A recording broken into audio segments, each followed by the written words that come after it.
Peace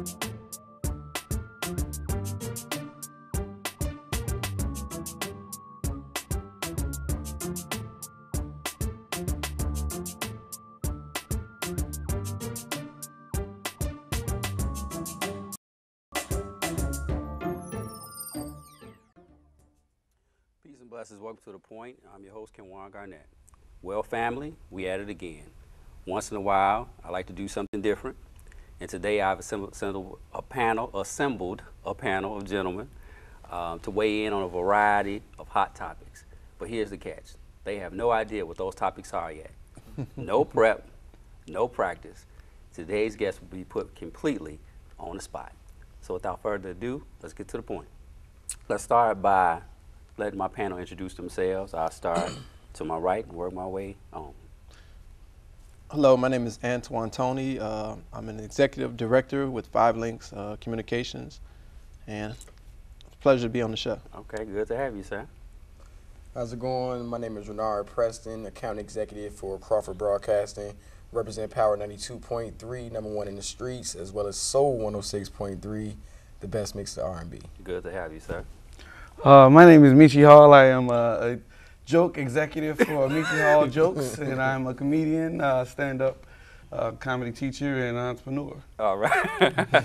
Well, thanks for being here, gentlemen, and thanks for playing. I know this is kind of a dicey topic. What you mean you ain't gonna tell me what we talking about, man? You know, so Talk about it. Right. You know, so let's get started. First topic: will you marry a woman with children? And if you will, what's the limit? How many is too many? Michi, you on the spot. I want to see how athletic and smart the kids are before I get into the situation. Even if they're really, really talented and like 6'5" and 4 years old, 2 is my limit. 2. 1, I'm talking about if they like really like LeBron James, other baby mama. Other than that, no kids, man. I got to start my own little field. Oh, okay. All right.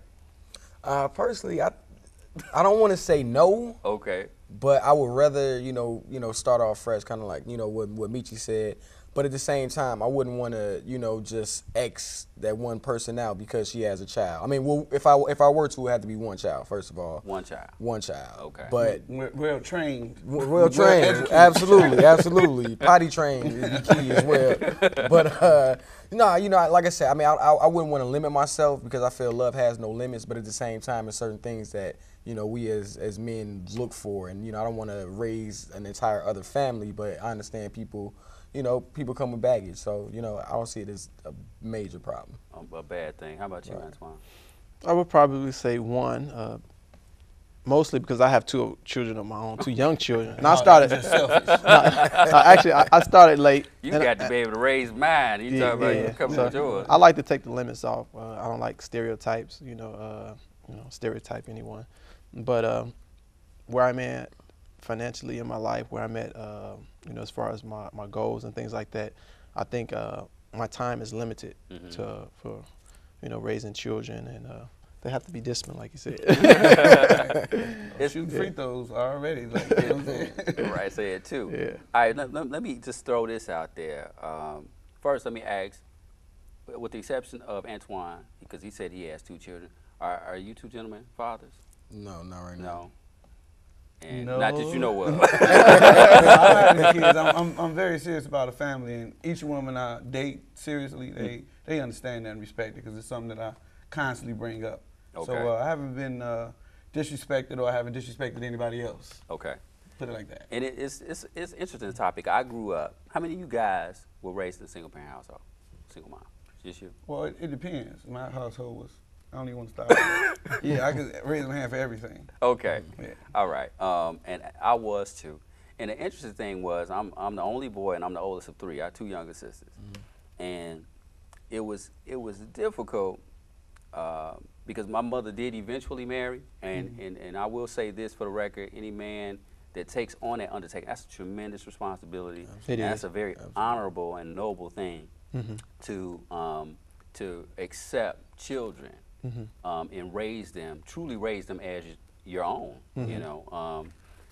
so I think that's very noble. But what's interesting to me is, even with my mother, and having said that, her being a single mother, that's one of the first things, she's kind of particular about that. You know, that's one of the first things if she see I'm serious about somebody, one of the first things, how many, she got kids?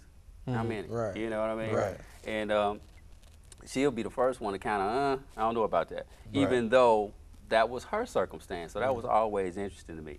Another thing, I was listening to Michael Basin on the radio driving in one evening from work, and they was talking about, the issue was, can I spank your kids?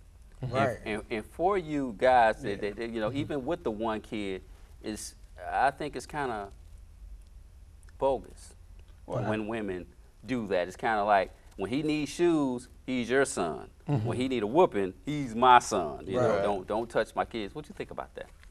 Well, as far as me putting my name on anything, I like it to be a certain kind of way. So if she did date me and she had a kid, I would have to go all in on the other daddy side. And I mean, if I can't whoop him, then it can't be in my house. Okay. Yeah. Okay.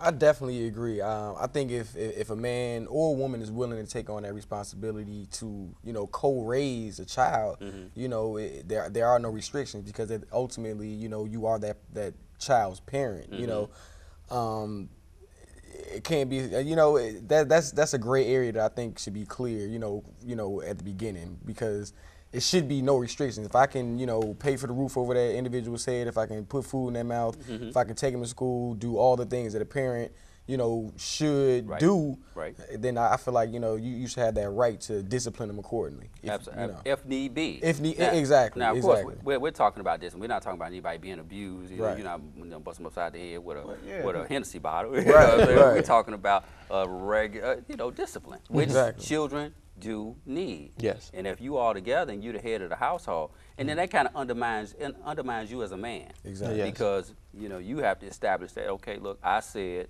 such and such, you know, there are rules.